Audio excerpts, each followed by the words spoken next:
Champ Melvin Jerusalem, sobrang prangka, mas paborito si Naoya Inoue dahil hindi raw mayabang.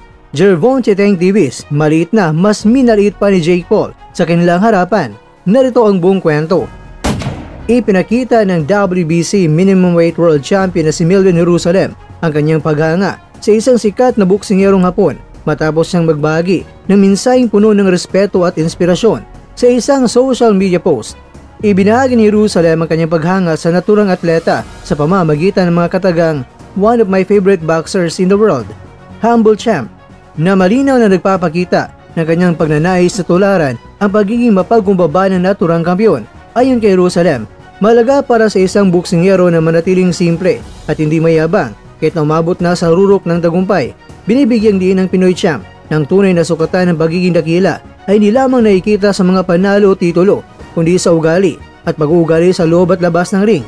Para kay Jerusalem, ang pagiging humble champion ay isang malagang aral na dapat isabuhay ng bawat mandirigma sa mundo ng boxing, lalo na't ang tagumpay ay mas nagiging makabuluhan kapag may kasamang respeto at kababaang loob. Samantala, nagbigay naman ng mainit na eksena ang unang pagharap ni Jake Paul at ni Gervonta Tank Davis sa kakatapos lang na press conference ng dalawa sa Amerika sa kanilang 10-round boxing match sa darating na November 14, 2025 sa Miami, Florida. Agad na napansin ang malaking agwat sa laki at timbang ng dalawang mandirigma nang magkatapat sila sa entablado. Sa taas na 6'1" at higit na 60 pounds ang bigat kumpara sa kalaban na mistulang higante si Paul sa harap ng 5'5" na si Davis, ang kasalukuyang WBA lightweight champion. Gaganapin ang laban mga kwento sa 195 pounds. Tatagal ng 10 rounds, 3 minuto bawat round at gagamitin ng 12-ounce gloves. Magdidesisyon ng tatlong hurado sa magiging panalo kung walang mangyaring knockout, habang parehong isa sa ilalim ng dalawang boksingero sa United States Anti-Doping Agency o USADA drug testing para sa patas na laban. Bagamat inaasahan ng mga fans ang matinding trash talk, naging kapansin-pansin ang malamig na takbo ng press conference.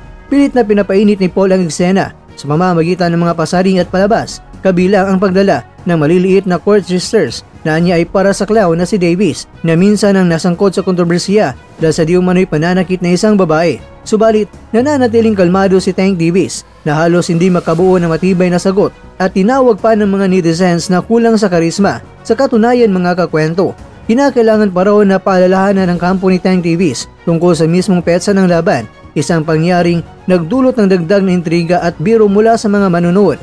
Bukas mga kwento ay muling magtatapat sina Paul at Davis para sa ikalawang press event na gaganapin naman sa Miami, kung saan inaasahan ng mga promoter at fans na magdadala ng higit pa na init ang magkabilang kampo. Sa kabila ng malamig na simula, nananatiling mataas ang interes ng publiko sa laban na ito dahil sa kakaibang kwento ng dalawang boksingero.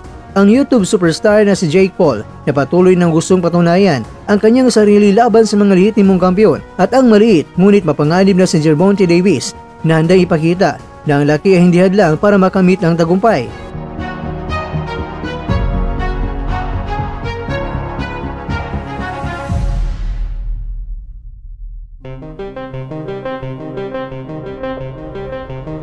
Mga kakwento, habang papalapit ng November 14, lalong nagiging malinaw ng laban na ito ay hindi lamang tungkol sa laki at lakas, kundi pati na rin sa pride at reputasyon na nakataya sa ibabaw ng ring. Kaya naman, ang buong mundo ay muling magugulat sa bakbakan tulad nina David at Goliath.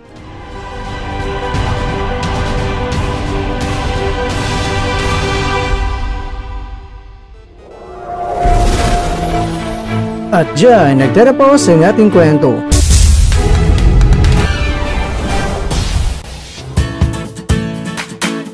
Maraming salamat mga kakwento sa inyong panonood. Pero baka naman mga kakwento ay nagustuhan niyo po ang kwento natin ngayon. Baka pwede niyo po akong mabigyan dyan ng like, subscribe at pa-click na rin sa bell button.